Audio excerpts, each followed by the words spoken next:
students. Now we will take the second part of Cold War era, the emergence of two power blocks. जैसा मैंने बताया था कि cold war दो countries के बीच में शुरू हुई थी और ये जो वॉर थी ये थी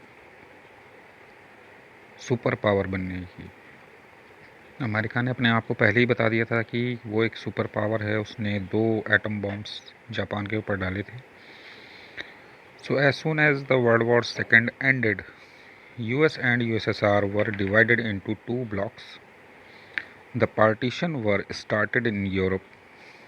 वेस्टर्न यूरोप अमेरिका के हिस्से में इसको फर्स्ट वर्ल्ड नाम दिया गया था और ईस्टर्न यूरोप जो था वो यूएसएसआर के फेवर में था, ये बना था सेकेंड वर्ल्ड।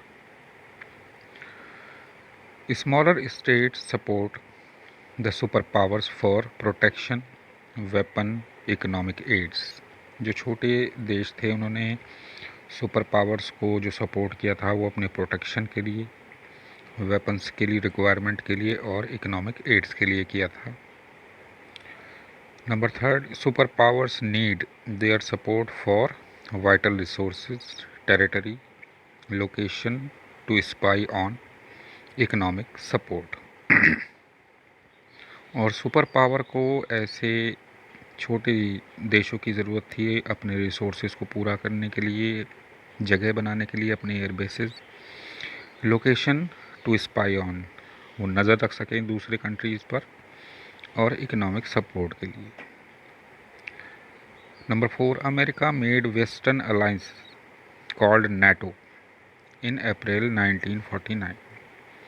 अमेरिका ने वेस्टर्न यूरोप के साथ मिलकर एक ऑर्गेनाइजेशन बनाई थी जिसका शॉर्ट में नाम रखा गया था नाटो। फुल फॉर्म है इसकी the North Atlantic Treaty Organization, और ये बनी थी अप्रैल 1949 में। नाटो में 12 कंट्रीज़ से शुरुआत हुई जिसमें थे Belgium, Canada, Denmark, France, Iceland, Italy, Luxembourg, Norway, the Netherlands, Portugal, UK and US. Having objectives that armed attack on any one of them in Europe or North America would be regarded as an attack on all of them and all will answer together। ये जो group बना था इसने ये अपने आप में decide किया था कि अगर इनमें से किसी एक कंट्री पर भी हमला होगा तो वो सभी पर माना जाएगा और सभी मिलकर उसका जवाब देंगे। इसके सामने यूएसएसआर ने एक दूसरी ऑर्गेनाइजेशन बनाई, उसका नाम था Warsaw pact.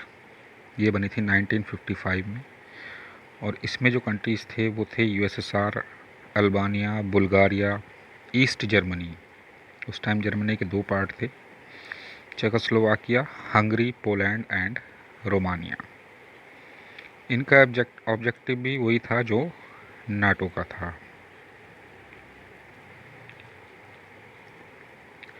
Number 6, America built on alliance in East and South East Asia and in West Asia. America ने अपने अलायंसेस, अपने जो ग्रुप था वो और बढ़ाया, वो एशिया में भी आया। एशिया के इसमें 3 पार्ट दिए गए हैं, ईस्ट, साउथ, साउथ ईस्ट और वेस्ट। तो जो साउथ ईस्ट एशियन कंट्री के साथ जो ट्रीटी हुई थी उसको बोला जाता था सीटो, और जो सेंट्रल के साथ हुई थी उसको बोला गया था CentOS.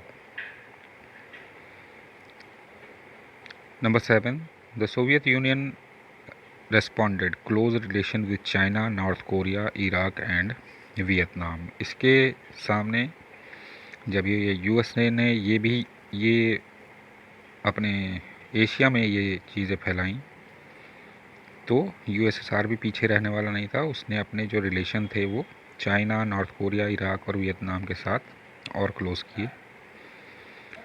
Arenas of cold war. Cold war के कौन कौन से एरिया रहे हैं देखिए। इसमें कुछ कई बार फायरिंग, शूटिंग वगैरह हुई थी, जिसमें कोरिया में हुई थी 1950 से 53, बर्लिन में 1958 से 62 और कॉन्गो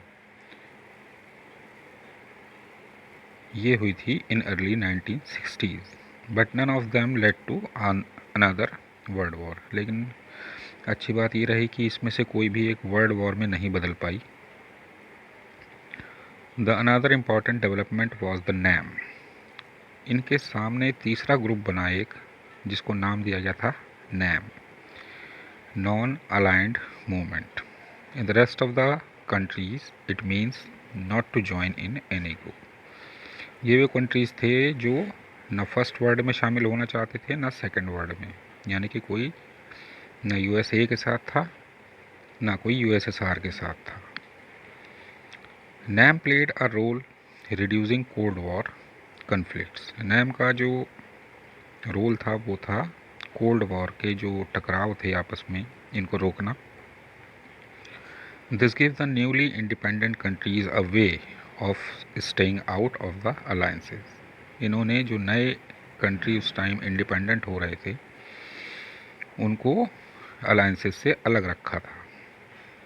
और इसकी शुरुआत हुई थी कुछ एक कंट्री के लीडर्स से, जिसमें जवाहरलाल नेहरू का नाम भी है। One of the key leaders of the NAM played a crucial role in mediating between two Korea. तो जवाहरलाल नेहरू ने, कोरिया के भी दो पार्ट थे, नॉर्थ और साउथ, इनको एक करने में जवाहरलाल नेहरू ने भी काफ़ी एक अपना इम्पोर्टेंट रोल दिया था। Fifth, the Cold War did not eliminate rivalries between the two alliances. Mutual suspicion led them to arm themselves to prepare for war. Cold war हालांकि पूरी तरह से ख़त्म नहीं कर पाए, आपस में ये लोग एक दूसरे पर शक करते थे और हमेशा एक दूसरे के खिलाफ वॉर के लिए तैयार रहते थे।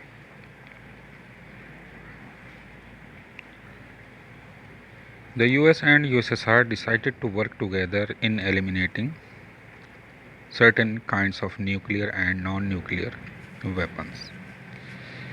बाद में यूएस और यूएसएसआर के बीच में कुछ ट्रीटीज़ हुई, संधियाँ हुई, बातचीत हुई, समझौते हुए, जिसमें उन्होंने न्यूक्लियर और नॉन न्यूक्लियर वेपन्स के बारे में कुछ समझौते किए। देखे कौन कौन से थे। तो इनके बीच में 3 एग्रीमेंट साइन हुए थे। देखिए, फर्स्ट है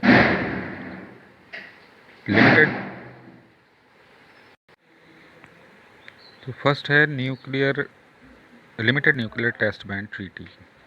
ये हुआ था अगस्त 5, 1963 को मॉस्को में, which prohibited the testing of nuclear weapon in outer space, under water और इन एटमॉस्फेयर। इस ट्रीटी में ये समझौता हुआ था कि कोई भी कंट्री न्यूक्लियर वेपन का टेस्ट नहीं करेगा, चाहे वो स्पेस में हो, पानी के नीचे हो या हवा में हो। The treaty was held as an important first step toward the control of nuclear weapon. ये ट्रीटी इसलिए करी गई थी जैसे कि जिससे जो है न्यूक्लियर वेपन्स को कंट्रोल किया जाए, कंट्री जिसको ना बनाए ना इसका इस्तेमाल करे। सेकेंड ट्रीटी हुई थी जुलाई 1, 1969 में, और ये 3 जगह हुई थी, मॉस्को, लंदन और वाशिंगटन डीसी। ये थी न्यूक्लियर नॉन प्रोलिफरेशन ट्रीटी। इसको शॉर्ट में NPT भी बोला जाता है, commonly known as NPT। It's objective is to prevent the spread of nuclear weapons and weapon technology, to promote the peaceful uses of nuclear energy and to further the goal of achieving nuclear disarmament. इस treaty में बात हुई थी कि ना तो nuclear weapon को ज़्यादा बनाया जाएगा, ना ही टेक्नोलॉजी को फैलाया जाएगा, और न्यूक्लियर एनर्जी का जो यूज़ है वो पीसफुल कामों में किया जाएगा। और आगे जो इनका गोल रहा है वो न्यूक्लियर डिसआर्मामेंट, मतलब न्यूक्लियर वेपन सारे के सारे ख़त्म कर दिए जाएंगे।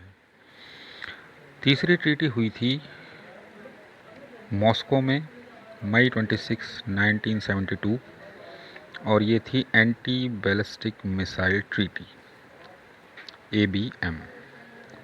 was an arms control treaty between the US and the USSR on the limitation of anti-ballistic missile system used in defending areas against ballistic missile, delivered nuclear weapon under the terms of the treaty. तो इसमें ये कहा गया था कि जो anti ballistic missile को रोकने के लिए जो भी टेक्नोलॉजी एंटी मिसाइल्स जो छोड़ी जाती थी, जो उनको हवा में ख़त्म कर सकती थी, उसको टेस्टिंग को बैन किया जाए। और each party was limited to 2 ABM complexes, each of which was be limited to 100 anti ballistic missile. और साथ में जो ये था कि अगर जो बना ली भी गई हैं तो उसकी लिमिटेशन होगी कि 100 बैलिस्टिक मिसाइल से ज़्यादा कोई अपने पास नहीं रखेगा।